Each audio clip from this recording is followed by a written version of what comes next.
discussing in last class, I guess we had started with packages, right? Packages and interfaces. उसमें हमें पता चला था कि packages आपके लिए काहे के लिए आप यूज करते हो, ये कंपार्टमेंटलाइजेशन ऑफ क्लासेस के लिए आप करते हो कि अगर आप दो क्लासेस सेम नेम के हैं but you can keep it in different name space, right? And when you are जब आप इन क्लास को यूज करना चाहते हो तो you have to import it along with its complete class name, right? जो आपका कंप्लीट इसका क्लास पाथ है, right? You have to specify that is what your package name, right, followed by your name of the class, right? So it is one of the ways your Java is further implementing encapsulation. एक तो आपका class है जो कि आपका smallest unit of encapsulation है, जो कि अपने variables, methods जो भी उस object से related है उनको encapsulate करता है. further आप यहाँ पे classes को भी group कर सकते हो, जो भी same classes है you can place it under the same file system, right? packages क्या है, एक तरह के आपका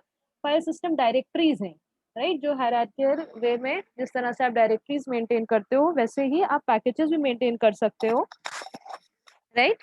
and within that you can place your group classes of जिनका सेम फंक्शनैलिटी है या एक पर्टिकुलर कोई फंक्शन अचीव करना चाहते हैं, जैसे कि आपके कुछ जावा के लैंग बेसिक लैंग्वेज फंक्शंस रहते हैं, आप उनको जावा डॉट लैंग पैकेज में डाल सकते हो. आपके डेट फंक्शंस रहते हैं तो you have your java dot util dot asterisk. within that you can have different set of packages, right? So basically you are grouping classes of similar functionalities. They are stored in the namespace, same namespace, which is defined by your package, right? And this package आपका जो directory file system Windows में normally रहता है, right? उसी को ही आप follow करते हैं.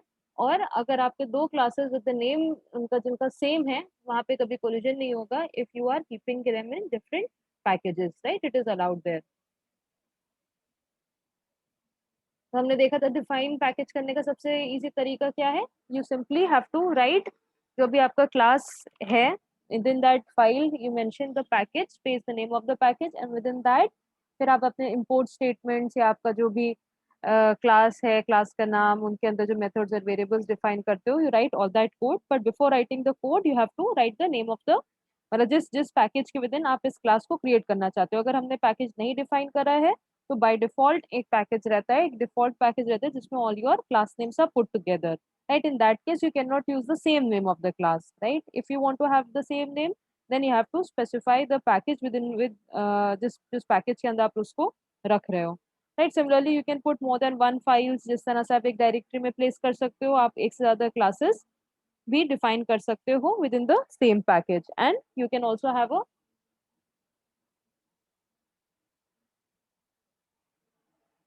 मल्टी लेवल्ड पैकेज आप बना सकते हो, एक हायरार्की ऑफ पैकेजेस क्रिएट कर सकते हो. कैसे? By separating with the your dot operator. तो ये चीज हमने डिस्कस करी थी. I think last we were seeing an example of access modifiers, right? Access specifiers कैसे they are use, they are working with the packages there. जब हम access specifiers की बात कर रहे थे तो we had discussed about 4 type of access protection. हमें 4 एक्सेस स्पेसिफायर से मिलता है. वो कौन कौन से थे? आपका डिफॉल्ट रहता है, एक आपका प्राइवेट रहता है, एक आपका पब्लिक रहता है, एक आपका प्रोटेक्टेड रहता है, right? And we had seen public means that particular class जो भी आप पब्लिक डिक्लेयर करते हो या उनके जो फंक्शंस आप पब्लिक डिक्लेयर करते हो, all the class members which are declared as public they are accessible anywhere outside the class, right? Within एक सेम पैकेज में हो वहां पे भी एक्सेसिबल रहते हैं. आउटसाइड द पैकेज अगर कोई और क्लास उसको एक्सेस करना चाहती है that is allowed even there, right? But in case of default, what was it? Default mein I had just told you verbally ki how it can be used only within that package, right? Outside the package अगर आप use करना चाहते हो तो default जो आपका access specifier रहता है, जो भी members आप जिनके आगे कोई भी access specifier mention नहीं करते हो, right? They won't be accessible outside your package, right? Then protected आपको पता है, protected access specifier is used with your inheritance concept. जिन भी मेंबर्स के आगे आप प्रोटेक्टेड लगाते हो तो जो भी सब क्लासेस उनको इनहेरिट कर रही हैं, right, all of them have got access to it, right? तो we have your visibility of the class members in 4 different categories. What are those? कि आपके सेम सब क्लासेस हैं जो सेम पैकेजेस में हैं, non non sub classes same packages में, right? Some sub classes which are in different packages and the classes which are neither in the same package or in the nor they are the same subclass, right? भी वो subclass है, तो उसके base पे हमारे पास class member access अगर हम देखें तो it can be understood in this way, right? I told you आपके चार तरह के एक्सेस स्पेसिफायर रहते हैं, एक प्राइवेट रहता है, एक नो मॉडिफायर रहता है, एक प्रोटेक्टेड रहता है और एक आपका पब्लिक रहता है, राइट? सेम क्लास के विद इन अगर जो भी आपके मेंबर्स प्राइवेट डिक्लेयर्ड रहते हैं, right, all of them can be used with in the same class में कोई भी प्राइवेट चाहे वेरिएबल हो चाहे आपका फंक्शन हो, right, it will be accessible, all these members will be accessible within the class, right? no modifier में भी अगर सेम क्लास है कोई प्रॉब्लम नहीं, प्रोटेक्टेड में भी नहीं, पब्लिक में भी नहीं, right? when we are having the subclass, when we are having the same package but a subclass, ठीक, सेम पैकेज में जो भी आपका क्लास को इनहेरिट कर रहे हैं वो सारे सब क्लासेस में प्राइवेट मेंबर्स जो क्लास के मेंबर्स होंगे सुपर क्लास के, they will not be accessible, same package में है तो डिफॉल्ट आपका जो एक्सेस स्पेसिफायर रहता है या अगर आप कोई भी एक्सेस स्पेसिफायर नहीं मेंशन कर रहे हो then within the same package yes it will be accessible, right? If it is protected type तो आपका सब, क्योंकि ये सब क्लास है, राइट, इनहेरिट आप सुपर क्लास के मेंबर्स को कर रहे हो, तो in that case all the protected members will be accessible, right? Public means public के केस में that member is available everywhere, right, in the within the same package, outside the package, right, whether it is a subclass or it is not a subclass, it does not matter, right? no modifier या जो default आपका access specifier रहता है उसकी आपकी यही condition है कि अगर सेम पैकेज के विद इन होगा, राइट, सेम पैकेज के सेम फोल्डर आप मतलब जो सेम डायरेक्टरी में अगर ये सारी फाइल्स पड़ी होंगी and you are writing the name, आप जो पैकेज स्पेसिफाई कर रहे हो क्लासेस का सेम रख रहे हो, then on your all those members with the default access specifier will be available, but outside that package अगर आप पैकेज के बाहर उनको एक्सेस करना चाहते हो तो it is not possible, right? Private के केस में क्या है, सिर्फ विद इन द क्लास आपको उनकी विजिबिलिटी रहेगी, आउटसाइड दैट क्लास चाहे वो दूसरे पैकेज में हो या सेम पैकेज में हो कहीं पे भी उनकी विजिबिलिटी आउटसाइड द कोड आपके जो करंट क्लास है उसके आउटसाइड नहीं हो सकती है, right? In case of protected how it is different, अगर आपका सेम पैकेज में if it is within the same package then all those members will be accessible जो भी आप प्रोटेक्टेड स्पेसिफाई करते हो, right? But outside the package only it will be accessible to the subclasses, right? अगर आपके कोई class inherit कर रहा है देन ऑल द और वो क्लास आपकी दूसरे पैकेज में लाई करती है तो ओनली द आपका सब जो मेंबर्स प्रोटेक्टेड डिफाइंड है they will be accessible by the subclasses which are outside the package, अगर पैकेज के आप बाहर जा रहे हो these two are your conditions when they are outside the package, then only for the subclasses your protected members will be available, right? other than that they are not allowed, but public वाले आपके हर जगह पे accessible रहेंगे। तो एक बार ये class membership देखिए फिर एक एग्जांपल के थ्रू हम इसको थोड़ा समझते हैं।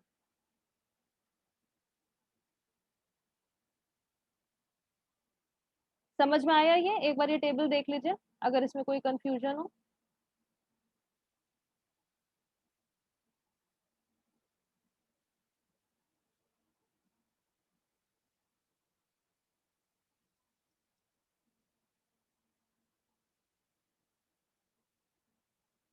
Is it clear till now?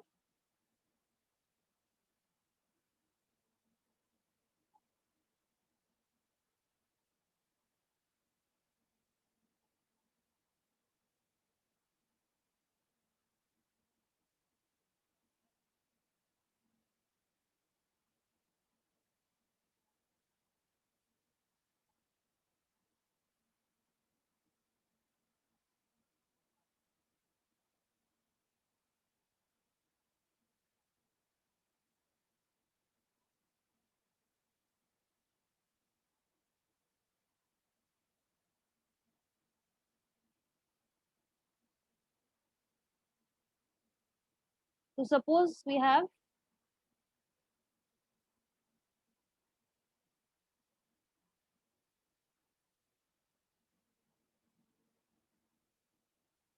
all of you can view this notepad.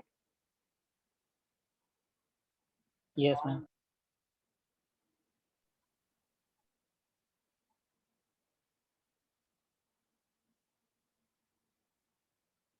यहाँ पे हमने अपनी 4 क्लासेस बनाई हैं। एक आपकी प्रोटेक्शन डॉट जावा है, right, which is a superclass. इसमें हमने कौन-कौन से, I guess this example we were discussing, right. यहाँ पे एक आपका इंट मेंबर है जिसके आगे आपने कोई भी एक्सेस स्पेसिफायर मेंशन नहीं करा है, तो this is your no modifier और default access specifier, right. What इसके आपके क्या कंडीशन है, जो भी विद इन दिस पैकेज आपने ये क्लास को एक पैकेज P1 में डाला है, राइट। अभी हम इसका डायरेक्टरी स्ट्रक्चर भी देखेंगे, कैसे आप you can place it with in a folder in your Windows and how you can run this code. तो आपका एक P1 पैकेज है, यानी एक आपका फोल्डर बना होगा P1 के नाम पे, जिसमें आपने एक क्लास बनाई है protection, right. Within then this you have got your 4 members. कौन से 4 मेंबर्स है, एक आपका डिफॉल्ट स्पेसिफायर का है, एक आपका प्राइवेट मेंबर है, एक आपका प्रोटेक्टेड है और एक आपका पब्लिक है, right.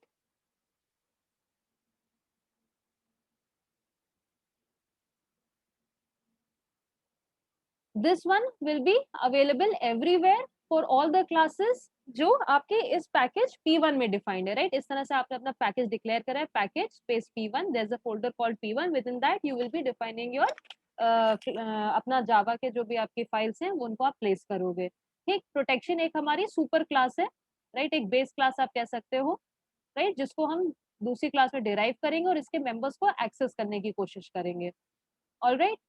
So one is your default member, the other one is your private member. Private member का मतलब क्या हो गया, only within this class, right, within this class all the है, जैसे हमारा कंस्ट्रक्टर है, राइट, इस मेंबर को प्रिंट करना चाह रहा है या कोई भी और चीज इसमें इसको एक्सेस करना चाह रही है, तो only within this class this will be accessible, right। We have then another protected member, right, in आपका ये n pro है, right। this member इसका क्या रहेगा visibility, इसकी visibility within the class रहेगी, within the package रहेगी, within the package all the members will be able to access it। but अगर आप पैकेज चेंज करते हो, मान लिया हमारा दूसरा पैकेज P2 है, right, then this member will be only available to the classes which are inheriting it, जो इस base class को extend कर रही हैं यानी inherit कर रही हैं, right, only those will be able to access this protected member, right.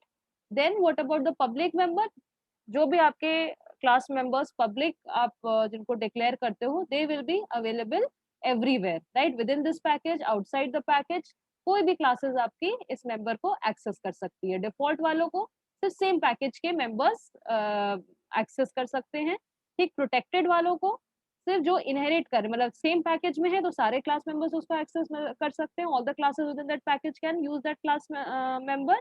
but if you have to use it outside your current package, then only the inherited classes, जो आपकी सब क्लासेस इस क्लास को inherit कर रही हैं, सिर्फ उनको इन प्रोटेक्टेड मेंबर्स की एक्सेसिबिलिटी रहेगी। तो मान लीजिए एक हमारे पास क्लास है डिराइव्ड क्लास, ठीक।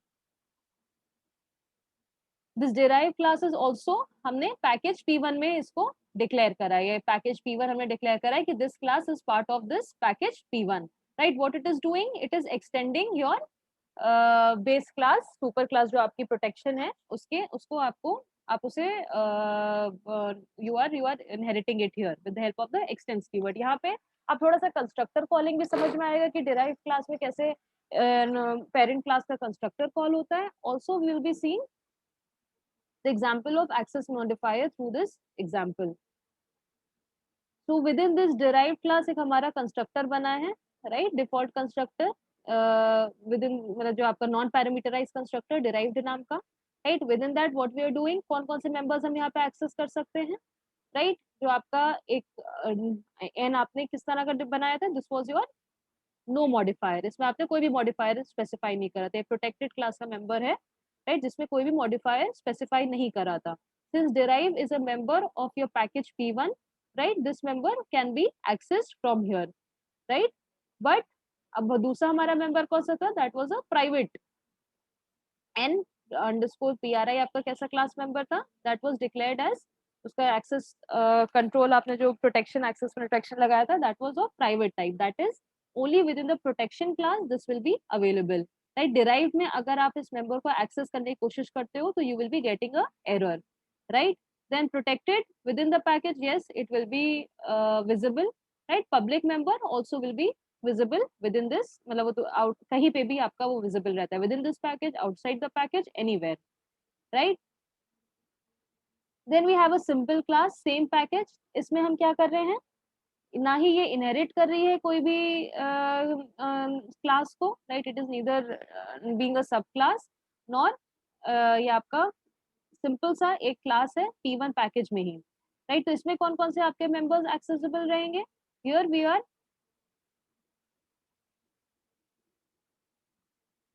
जो आपका डिफॉल्ट वाला है that will be accessible, right. Then your private member will not be accessible, right. Protected member क्यों एक्सेसिबल रहेगा, even though you are not inheriting protection class here, it will be accessible because it is in the same package P1 में ही आपकी same this class is also defined as well as your protection class is also defined, so your protected member P dot N pro will be accessible here, right. Public member obviously it will be accessible anywhere throughout the your throughout the code, मतलब कहीं पे भी आप इसको access कर सकते हो outside, मतलब with any class, राइट। तो वी हैव गॉट 4 क्लासेस, एक आपकी प्रोटेक्शन जो जावा है, जो आपकी एक बेस क्लास है जिसमें हमने 4 मेंबर्स बनाए हैं। कौन से 4 मेंबर्स हैं, एक आपका डिफॉल्ट एक्सेस स्पेसिफायर है, एक प्राइवेट है, एक प्रोटेक्टेड है, एक पब्लिक टाइप का है, राइट। एक डिराइव क्लास है जो क्या कर रहा है, प्रोटेक्शन क्लास को इनहेरिट कर रहा है। Within this all your members will be accessible of your protection class, सिर्फ प्राइवेट मेंबर को छोड़कर, ठीक। देन एक हमारे पास सिंपल क्लास है सेम पैकेज करके, जो कि सेम पैकेज में लाई कर रही है, but it is neither inheriting protection class और doing anything like that. Simple सी क्लास है जो P1 पैकेज में ही हमने डाली है। तो इसमें कौन कौन से मेंबर्स आपके एक्सेसिबल रहेंगे, जो आपका डिफॉल्ट एक्सेस स्पेसिफायर है वो रहेगा, right. Your protected member will also be available, why will they be available, because it is lying in the same package P1, right. अगर ये सेम पैकेज की जगह P2 में हम डालते, देन ये आपका प्रोटेक्टेड मेंबर एक्सेसिबल नहीं रहता, right. then your public member is accessible everywhere. Now we'll just try to run these classes. एक हमारा डेमो क्लास है, एक डेमो फाइल है जावा की, जिसमें हम इन क्लासेस के ऑब्जेक्ट्स बना के we will be trying to execute the constructor. जब आप इनको ऑब्जेक्ट क्रिएट करोगे, your constructor will be called and that whatever code you have written within the constructor that will be executed, right. So we will just try to run this.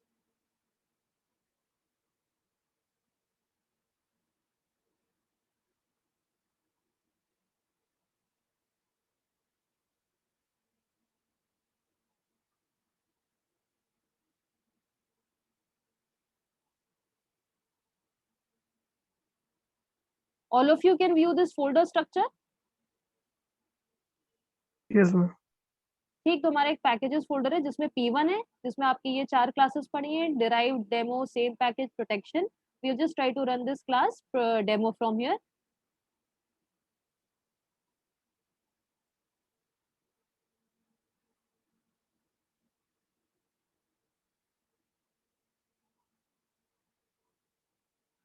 So one more thing, how you can run the find the packages and all the classes defined with the packages। आपको एक जो current directory है, right, जहाँ पे आपका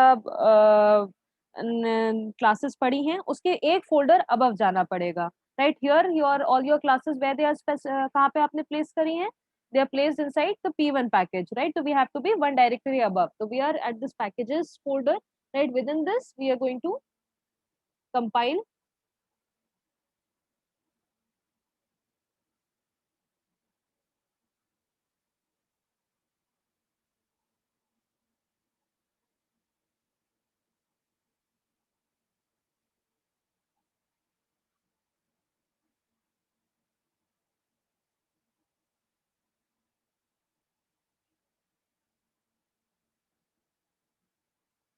तो हमने क्या करा, आपका ये आपका कंप्लीट पाथ था, right. With this package we had created 2 folders P1 and P2, right. P1 आपका एक पैकेज था, P2 आपका दूसरा पैकेज है। P1 के विद इन हमने अपनी 4 क्लासेस स्पेसिफाई करी थी, कौन कौन सी थी, demo, derive, protection and same package. ये हमारी 4 जावा की क्लासेस थी। Now within this demo class we are just creating objects of the other 3 classes and we will see what all members are accessible and within which order, right. तो आप एक directory above गए, right, जिसके within आपका package placed है, जो भी आपकी करंट वर्किंग डायरेक्टरी है वो आपके जावा रन टाइम के लिए that will be your starting point, and within this sub directory you have to have your packages there, right? इस तरह से आप कर सकते हो। अदरवाइज अगर आप उस फोल्डर तक नहीं जाना चाहते हो, you want to run it from anywhere, then you have to set the class path। जैसे आप जावा होम के लिए सेटअप करते टाइम आप क्लास पाथ सेट कर रहे थे, वैसे यहाँ पे आपको क्लास पाथ सेट करना पड़ेगा if you want to run this code from anywhere, right? Because जो आपका रन टाइम रहता है वो सिर्फ करेंट डायरेक्टरी में ही आपके उसको अपना स्टार्टिंग पॉइंट मान के चलता है कि यहीं से we have to start. So all your packages will be a subdirectory of your current directory, right? जैसे हमारा दो पैकेज है P1 P2, तो they are within this packages folder. इसमें हमने दो फोल्डर्स बनाए थे, P1 नाम के और P2 नाम के, राइट? P1 में हमने अपनी कुछ क्लासेस प्लेस करी थी और P2 में हमने प्लेस करी थी, राइट? P1 में हमारी कौन सी थी? We had place demo here, derived, protection and same package. ये चार जावा की फाइल्स हमारी P1 फोल्डर में थी।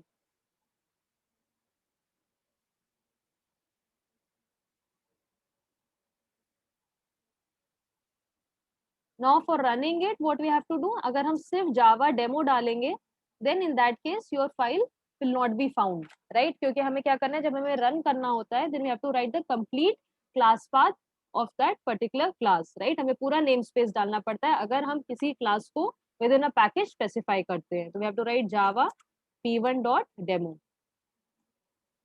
राइट? तो here what is happening, P1 अब हम यहाँ पे क्या कर रहे थे डेमो क्लास में, we were creating objects of the three classes. कौन कौन सी थ्री क्लासेस थी आपकी? एक आपकी प्रोटेक्शन क्लास थी, एक आपकी डिराइव्ड क्लास थी और एक आपकी सेम पैकेज क्लास थी। सबसे पहले क्या होगा, प्रोटेक्शन क्लास का कंस्ट्रक्टर कॉल होगा। प्रोटेक्शन क्लास के कंस्ट्रक्टर में हमने क्या करा था, सारे वेरिएबल्स को प्रिंट करा था, राइट? इसमें आपका जो डिफॉल्ट वाला है वो भी एक्सेसिबल है, जो प्राइवेट मेंबर है वो भी एक्सेसिबल है, आप प्रिंट कर पा रहे हो। Protected is also getting printed and your public member is also getting printed, right? Then next what we are doing, हमारी एक डिराइव्ड क्लास थी, राइट? डिराइव्ड क्लास में हम क्या कर रहे थे, derived class was extending your protection class,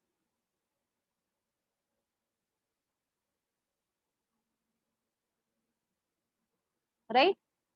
वहां पे डिराइव्ड क्लास के कंस्ट्रक्टर पे हम जाएंगे, राइट? डिराइव्ड क्लास के कंस्ट्रक्टर में we were first what will we do, your base class default constructor will be called, then within that आप अपने डिराइव क्लास के कंस्ट्रक्टर को after that there be a call to your derive class constructor, right? Here what all members are accessible, only your private को छोड़ के जो private class member था, leaving that all the remaining are accessible here, right? आपका protected member भी रहेगा, public भी रहेगा, डिफॉल्ट भी रहेगा। क्यों? क्योंकि डिराइव क्लास भी आपकी पैकेज P1 के विद इन है, right? Then we had your third class, what was that class? आपका सेम पैकेज नाम की थी,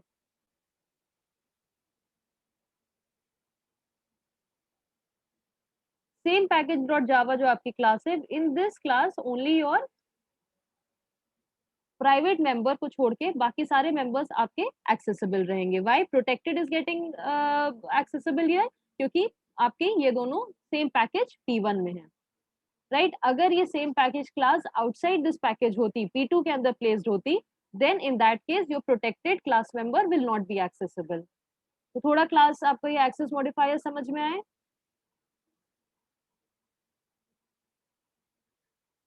and how we have to run the classes when you have to, जब आपने उनको किसी पैकेज के विद इन डिफाइन करा, अगर किसी पैकेज के अंदर डाला है तो आपको कंप्लीट आपको नेम स्पेस देना पड़ेगा, that includes your name of the package dot followed by the name of the class.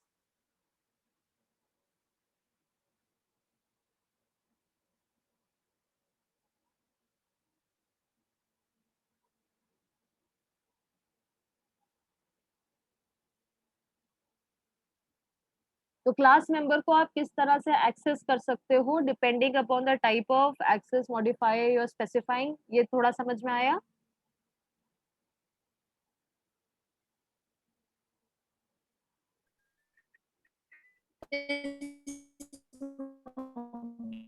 कोई कंफ्यूजन यहाँ पर?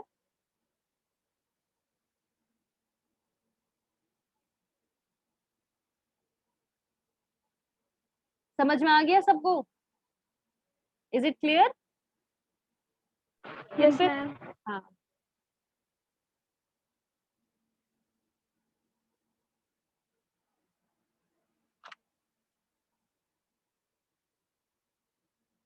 then how we can access the all the classes which are defined within a package? अगर हम कोई package के अंदर अपनी classes place कर रहे हैं, right, how we can get access to it is by simply using the keyword import, right? Import and the name of the package, right? जैसे जो भी आपका पैकेज की hierarchy followed by the dot thing, अगर आप उसके आगे asterisk लगाओगे, जैसे यहाँ पर हमने लिखा है import java.lang.asterisk, तो what will happen, एक आपका folder होगा with the name of java. Within this we'll be having another folder with the name of lang, and within that you will be having some classes. तो अगर आपने asterisk लगा दिया, तो इस फोल्डर के अंदर जितने भी आपके जावा की क्लासेस इंक्लूडेड होंगी, all of them you can imported and use. This is like your, जैसे सी में आपका इंक्लूड रहता था, इंक्लूड फंक्शनलिटी रहती थी कि आप कोई भी लाइब्रेरी को के फंक्शनलिटीज अगर यूज करना चाहते हो, you have to import that particular library. Similarly अगर आपको यहाँ पे कोई भी दूसरे पैकेज की क्लासेस को यूज करना है, तो you have to first, you have two options, या तो आप उसका कंप्लीट क्लास पाथ स्पेसिफाई करिए, या आप इंपोर्ट अगर स्टेटमेंट डाल देंगे and followed by the name of the package, then all the classes which are defined within this package will be accessible there.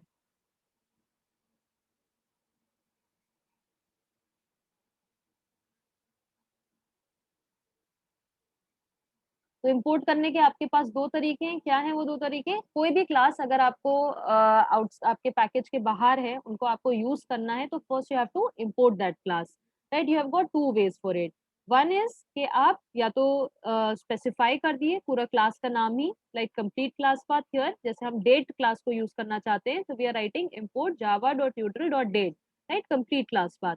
अब हमने एक बार इसको इंपोर्ट कर लिया, right? Then they, at the compile आपको your all this class will be available at the compile time, and within your code you can use it directly, right? other way हमारे पास क्या रहता है कि हम java.util.asterisk अगर कर दें, तो util फोल्डर में जितने भी आपकी क्लासेस रहेंगी, all of them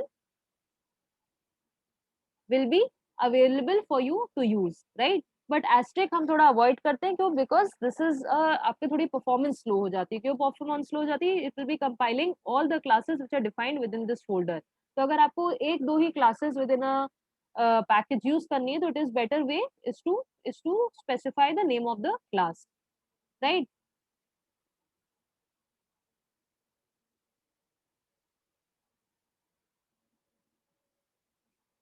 तो सबसे पहले हम क्या लिखते हैं? We write package. अगर आप क्लास को within a package define करना चाहते हो, package, name of the package, right? Then we write our import statements, जो भी क्लासेस को हम यूज करना चाहते हैं उनको हम इंपोर्ट करते हैं. Then you write your current class, right? And within that you can write your class members. So all the imported classes जिनको भी आप import कर रहे हो, they will be accessible here. If you don't write the import statement, तो everywhere where you're using this class, आपको पूरा उसका complete class part डालना पड़ेगा. तो आप अगर इस date class को use करना चाहते हो, तो java.util.date ये पूरा स्पेसिफाई करना पड़ेगा. अदरवाइज अगर आपने ये import statement डाल दिया, तो आप date class को डायरेक्टली यूज कर सकते हो विद इन योर क्लास ए. जैसे क्लास ए में अगर आपने उसके ऊपर ये इम्पोर्ट स्टेटमेंट डाल दी, तो दिस क्लास विल बी, जिनको भी आपने इम्पोर्ट करा है, they will be visible here. तो इम्पोर्टिंग समझ में आ गया कैसे हम पैकेज को दूसरे क्लासेस को अगर यूज करना है, तो how we can import them. And by default also जो हमारी डिफॉल्ट बिल्ट इन जावा की क्लासेस रहती हैं, राइट, वी यूजुअली सी कि we have to write it the import statement. जैसे नॉर्मली आपका java.lang.asterisk, right? All the important functionalities which are related to your basic language functions, they are available there, right? फिर util में आपके date functionalities and all these are there. This way we can import the classes. अगर आपको कोई दूसरे package की classes को visible कराना है अपनी क्लास में, तो you have the import statement for importing those packages.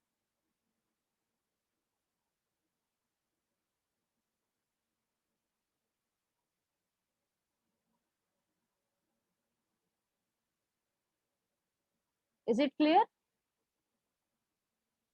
जैसे यहाँ पे हमने java.util.asterisk, तो इस फोल्डर util के अंदर जितने भी आपकी क्लासेस मेंशन्ड होंगी, वो आपको विजिबल हो जाएंगी। जैसे within this we had to write, मतलब हमें डेट क्लास को एक्सटेंड करना है तो simply just write extends. Otherwise अगर आप इम्पोर्ट स्टेटमेंट नहीं डालते हो then we have to specify the complete class path, हमें पूरा क्लास नेम यहाँ पे स्पेसिफाई करना पड़ेगा, fully qualified class name we have to mention here.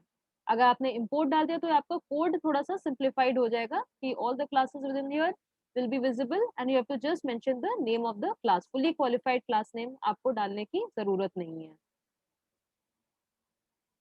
ठीक, तो पैकेजेस समझ में आ गए, कैसे पैकेजेस हम डिक्लेयर करते हैं, कैसे हम पैकेज दूसरे क्लास में इंपोर्ट कर सकते हैं, जो भी क्लासेस उस पैकेज के अंदर डली होंगी उनके उनको विजिबल करने के लिए, right. Then we have access protection for the class members, right, जो कि आपका अभी तक हम कैसे देख रहे थे, इनहेरिटेंस के टर्म्स में देखा, we had seen this in terms of private members.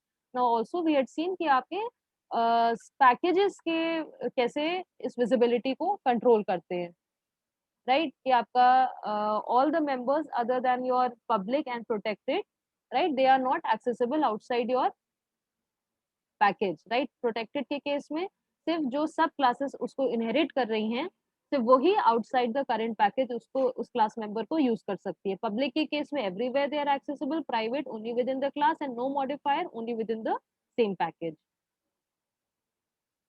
Then in your previous class we had talked about abstract classes, right? Abstract classes में क्या रहता था कि if you want certain classes in which there are certain class members जिनकी आप definition नहीं provide करना चाहते हो, सिर्फ उनको यहाँ पे declare एक structure देना चाहते हो, then you had you were allowed to create those methods as abstract methods, and it was responsibility of the subclasses which were inheriting that particular class to implement it. So it was one of the ways where you had that one interface and multiple methods concept of polymorphism there, right? But हमने inheritance जब हम पढ़ रहे थे तो आपको ये बताया गया था कि in Java your multiple inheritance is not allowed. Multiple inheritance मतलब एक चाइल्ड के एक से ज्यादा पेरेंट नहीं हो सकते हैं। ऐसा क्यों करते थे? Because if there are two parents, अगर आप किसी सब क्लास को के अगर वो दो सुपर क्लास को इनहेरिट कर रहा है और कोई आपका ऐसा मेथड डिफाइंड है which is there in both the super classes, then there will be ambiguity कि हमें कौन से मेथड को हम कॉल कर रहे हैं। तो in Java to avoid that ambiguity we do not have the concept of multiple inheritance, but in case जैसे सी आपका सी प्लस प्लस में मल्टीपल इनहेरिटेंस अलाउड रहता है, but in Java in the case of case classes, अगर आप classes के terms में inheritance implement करना चाहते हो तो मल्टीपल इनहेरिटेंस नहीं सपोर्ट कर रहा है। Only subclass can have a single parent, they can not have more than one super classes as the parent class. All right, but why is it so? To avoid ambiguity, because अगर आपके दो super classes हैं जिसके अंदर same method या कोई भी class member है सेम नाम से है, तो आपकी सब क्लास में उस मेंबर को आप कॉल करोगे तो एम्बिग्यूटी होगी कि हमें कौन से पेरेंट के उस मेंबर को कॉल करना है, राइट। बट अगर इस फंक्शनैलिटी को हमें दूसरे फॉर्म में दिया गया है with the help of your interface, right. Interface is similar to your abstract class. Abstract class में क्या रहता था कि आप स्ट्रक्चर डिफाइन कर सकते हो of some method, like if you want some method जिसका हम सिर्फ यहाँ पे डेक्लेरेशन देते हैं, एब्स्ट्रैक्ट टाइप, जो भी उसका रिटर्न टाइप हो मेथड का, method name followed by a semicolon, and it's definition is in the hands of the sub classes, अपने अकॉर्डिंग उस चीज को इम्प्लीमेंट कर सकती है। बट एब्स्ट्रैक्ट क्लास में आपका क्या रहता था? Abstract classes can have concrete methods also. Concrete methods मतलब कुछ ऐसे मेथड जो कि जिनका इम्प्लीमेंटेशन वहां पे provided, it is a combination of concrete methods and your abstract methods. But in case of interface, interface क्या है? आपका फुल्ली एब्स्ट्रैक्ट क्लास है, राइट। फुल्ली एब्स्ट्रैक्ट का मतलब यहाँ पे कोई भी आपके कॉन्क्रीट मेथड्स नहीं रहेंगे, all the methods will only be abstract type। abstract type का मतलब क्या हुआ? सिर्फ वहां पे declaration रहेगी, कहीं पे भी definition नहीं रहेगी। तो all the sub classes which are going to use this particular interface, right, एक जो structure ये interface provide कर रहा है, अगर आपको इसको implement करना है then you have to implement all the members which are declared within this interface, right। And why we have this different concept, मतलब एक हमको ये इंटरफेस क्यों दिया गया है? because in Java with the help of classes your multiple inheritance is not supported, right? But हम एक से ज्यादा इंटरफेस को इनहेरिट कर सकते हैं, राइट? हम एक क्लास में क्लास सपोजिंग एक हमारा इंटरफेस I1 है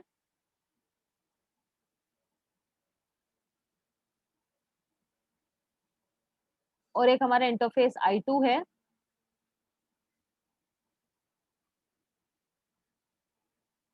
और कोई हमारी सब क्लास है A, right? It can implement both I1 and I2, यानी जो I1 I2 में आपने फीचर्स या मेथड्स या जो भी वेरिएबल्स आपने डिफाइन करे होंगे, right, they both will be accessible to your class A, right? But if they were not an interface, अगर ये इंटरफेस की जगह क्लास होते, then in that case you will not be able to extend both of them. आपको एक ही super class को as parent class ले सकते हो, right? So for completely using the feature of one interface and multiple methods, right, to fully utilize it, this form of polymorphism, we have the concept of interface. What is an interface? Interface जिसमें इसमें आपके जितने भी वहां पे कोई एक तो इंस्टेंस वेरिएबल नहीं रहता है, दूसरा जो भी आपके methods within the interface आप डिक्लेयर करते हो, they are all your abstract methods, right? None of them are concrete methods, यानी उनके किसी के भी इम्प्लीमेंटेशन प्रोवाइडेड नहीं रहता है। जो भी सब क्लासेस इस इंटरफेस को इनहेरिट करती हैं, right, it is they have to implement that particular method, right? All the methods are defined within that interface, right? It is a responsibility of the subclass to implement it. तो interface का concept समझ में आया? जैसे कि आपका multiple inheritance C++ में support रहता था, जावा में अगर आपको मल्टीपल इनहेरिटेंस करना है तो you have the feature of interface. आप इंटरफेस बना सकते हो, right? Within that you can declare और योर एब्स्ट्रैक्ट मेथड्स, राइट? ऐसे मेथड जिनकी आप बॉडी नहीं प्रोवाइड करते हो, जो भी सब क्लास है वो अपने अकॉर्डिंग उनका इम्प्लीमेंटेशन स्पेसिफाई कर सकती है। तो आपको एक स्ट्रक्चर दे देगा interface, and implementation is in the hands of the subclasses, right? And why is it being given as a different feature? Because in Java multiple inheritance through the mechanism of classes is not allowed. आप एक से ज्यादा class को extend नहीं कर सकते हो, but एक से ज्यादा इंटरफेस को इम्प्लीमेंट कर सकते हो। समझ में आया थोड़ा इंटरफेसेस?